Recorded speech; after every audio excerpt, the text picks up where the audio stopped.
In March of 1888, William McGregor, a director at Aston Villa, sent a polite letter to a handful of clubs in the North and Midlands of the country, essentially saying, "There's money to be made here, we need to get our together." He wanted a guaranteed fixture list, because, at the time, football clubs in England were reliant on ad hoc friendlies and the FA Cup for ticket income. And given that the top players were now demanding more for their talents in this new professional sporting environment, that just wasn't enough.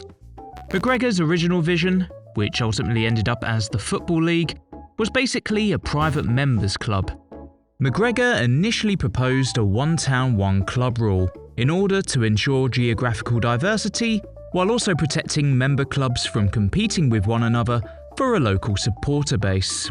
Naturally, the teams that weren't invited to Big Billy's No Homers clubhouse were less than thrilled.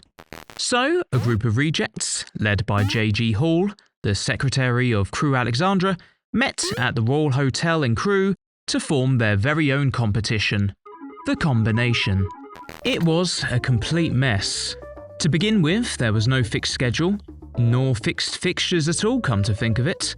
Unlike the Football League, which had a regimented calendar of 22 home and away matches for each club, the Combination left it up to the clubs to sort out their own matches. This meant games just weren't being organised at all. It also wasn't exactly clear how many games each club should be participating in. According to the Sheffield Independent in April of 1888, each club was to play no less than 8 matches against clubs in the Combination. So while most teams seemed to play in and around 16 games, Port Vale were thought to have played as many as 25 and Blackburn Olympic as few as 5. With crowds coming out in favour of the Football League, the Combination was ultimately doomed to fail, with even the Athletic News deeming it useless.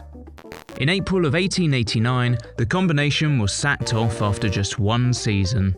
Nobody won the thing due to the seemingly random nature of games played, and the whole thing was quietly forgotten about, like the WWF Brawl for All.